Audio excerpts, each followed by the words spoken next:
In a dimly lit bedroom cluttered with unsettling oddities, a glowing orb pulsing faintly on the nightstand, a clock with numbers that writhed like living things, the salesman jolted awake to a blaring alarm. He grunted, his annoyance almost cartoonish as he fumbled into a wrinkled shirt, nearly tripping over a shoe that blinked erratically. Grabbing a glossy black suitcase and a strange, 5-inch cylindrical object resembling a screwdriver handle, he muttered about his miserable morning, the tone light and satirical, like a sitcom character bumbling through a bad day. Outside, dusk bathed the suburban neighborhood in warm orange LED lights, softening the manicured lawns and picket fences. The salesman stepped out, suitcase in hand, his face obscured, the camera lingering on his back. The scene felt oddly normal, yet a faint hum in the air hinted at something askew. As he paused, a bright silhouette bloomed from his right, suggesting he'd opened the front door to step back inside, as if forgetting something in a classic comedic blunder. The light swallowed him, and the world went black. The scene shifted to a new neighborhood, pitch black under a starless sky. A door cracked open, spilling a beam of light onto the ground. From a worm's eye view, the salesman's polished shoes appeared, moving with purpose. One foot pointed forward, then paused, tapping lightly as if testing the ground.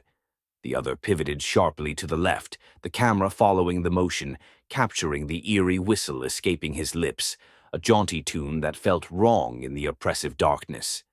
The whistling continued as his feet strode through a white picket fence, crossing a front yard, and climbed the creaking wooden porch of a house.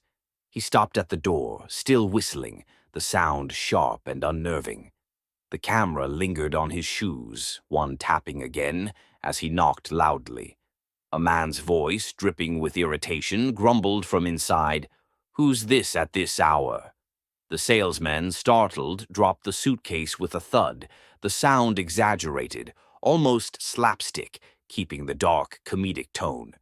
The door opened, revealing Tom, the resident, his face a mix of annoyance and curiosity under the porch's dim glow. Behind him stood the salesman, his face unseen, his silhouette sharp in a green pinstripe suit, a blood-red bow tie, and a red carnation pinned to his lapel. Tall, dark, and handsome, his charm was almost too perfect, like a salesman from a retro infomercial. "A once-in-a-lifetime opportunity," he declared, his voice smooth and confident. "You've never seen anything like this." Tom scoffed, his arrogance dripping with humor, but he played along, rolling his eyes at the absurdity. The salesman spoke of cosmic travels, offering a deal, a peculiar bracelet that would make Tom the talk of the town. "Better not turn my wrist green," Tom muttered, smirking as he agreed to try it. The salesman pulled back his sleeve, revealing a dark, elegant bracelet that seemed to pulse with an otherworldly allure. A compartment in the suitcase slid open, presenting another. Tom slipped it on, his skepticism tinged with intrigue, as the salesman placed the suitcase between them and began to open it. The camera hovered over Tom's shoulder, peering down, the moment heavy with anticipation. A warm light, like a copy machine's scan, illuminated the suitcase's interior. 6 tiny humanoid figures emerged, their eyes fixed on Tom, who gasped, his excitement bursting forth. "You got to see this," he shouted, calling for his wife, who didn't respond. His voice grew feverish, raving about the opportunity, how it felt like a dream, but too vivid to be one.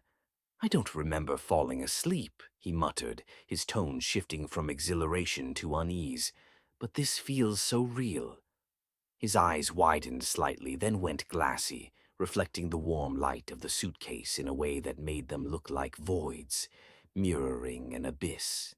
A faint tremor ran through his body, lips twitching as if fighting to form words, but failing, like the helpless surrender to sleep paralysis, where the mind knows it's losing grip.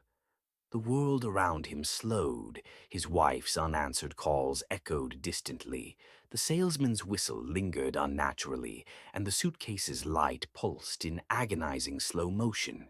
Shadows cast by the light flickered across his face, momentarily mimicking three slits, as if his features were transforming. His expression froze, a dreadful deadpan, as if all life had vacated his body, trapped in the eternal moment before sleep overtakes you, aware but powerless. Nonchalantly, he turned his head toward the door, as if to ask himself a question, then slammed it against the frame with a sickening thud. A thin line of blood trickled down his forehead. "Not dreaming," he cackled, his eyes wild with greed as he rambled about fame and riches. The tone, once comedic, now plunged into a chilling abyss, the humor shattered by the raw terror of his unhinged state. The salesman, his human face revealed for the first time, tall, dark, and strikingly handsome, with a blood-red bow tie and green pinstripe suit, explained the price, $49.99, and that the bracelet controlled the tiny humans, but no one else could know. Tom, furious, demanded to learn control, accusing the salesman of deception. The salesman's voice grew cold. "I knew this would happen," he said. "Humans are so crude, so selfish. The bracelet isn't for control, it's a safety mechanism." He spoke of traveling the universe, witnessing species far beyond humans, none as pathetic in their greed. Tom's bravado crumbled into terror. He clawed at the bracelet, screaming, knocking over furniture in a violent panic. He ran to his wife, finding her unconscious on the floor, and dropped her limp body without a second thought. Fleeing to the bedroom, he rummaged for his gun, hands trembling.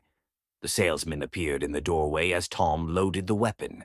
Shots rang out, useless, the bullets dissolving into the air. In desperation, Tom leaped through the window, landing in the dirt. He sprinted to a neighbor's house, pounding on the door, but no one answered. The salesman's silhouette approached, unhurried, inevitable. Tom broke into the neighbor's garage, frantically searching for car keys. Finding them, he started the car and reversed, crashing through the garage and into another house. The car sputtered, losing power, and stalled. In the back seat, the salesman materialized, his human form still pristine, green suit, red bow tie, carnation untouched. "It's inevitable," he whispered. But the truth unraveled. Everything since Tom slipped on the bracelet had been a telepathic illusion, a mental prison crafted by the salesman. They hadn't moved from the doorstep. The tiny humans, the chase, the gun, all played out in Tom's mind, a twisted performance orchestrated by the bracelet's power. As Tom's panic peaked, the bracelet emitted a faint, warm glow, enveloping him like a shroud. A beam of the same warm light shot from the suitcase, locking onto the glow, pulling it, and Tom towards the case. His body convulsed, shrinking, his screams warping into a high-pitched wail. As the transformation progressed, the warm light bathed his face, casting eerie shadows that hinted at something monstrous watching him. Then, in a flash, the salesman's true form was revealed. No longer the handsome figure in a green suit, but a towering entity in a pitch-black suit with stark white shoes, its face a nightmare of cool, pale blue-gray tones. Three slits, faintly glowing with a sickly phosphorescent green, pulsed irregularly like an alien heartbeat, marring where a nose and mouth should be. No ears, no expression, just endless pitch-black eyes that swallowed light itself. The salesman stood unnaturally still, yet its edges vibrated faintly, like a glitch in reality, barely contained in this dimension.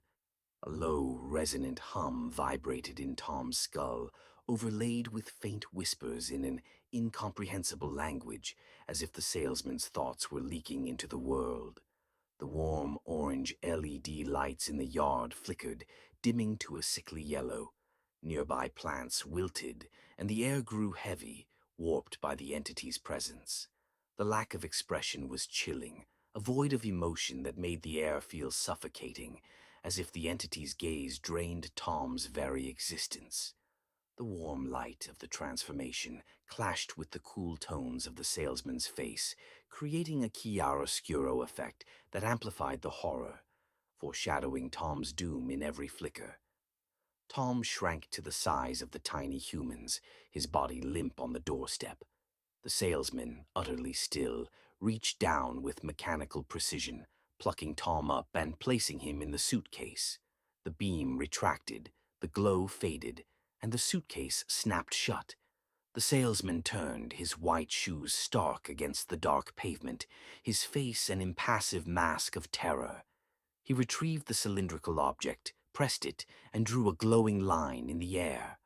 A door materialized, pulsing with an otherworldly hum. He stepped through, vanishing into the night, the portal collapsing behind him. Inside the house, Tom's wife, Ellen, wandered into the living room, her voice trembling as she called, "Tom, Tom, where are you?" Her brow furrowed, sensing something wrong. Perplexed, she moved to the front door, still ajar, and stepped outside, her calls growing desperate. A neighbor, passing by, paused at her pleas. "Have you seen Tom?" she asked, her voice cracking. The neighbor shook their head, eyes darting nervously. "No, haven't seen him." Ellen stood frozen, staring into the empty street as the door slowly creaked shut behind her. The camera pulled back, the house swallowed by darkness, leaving only the echo of her unanswered calls.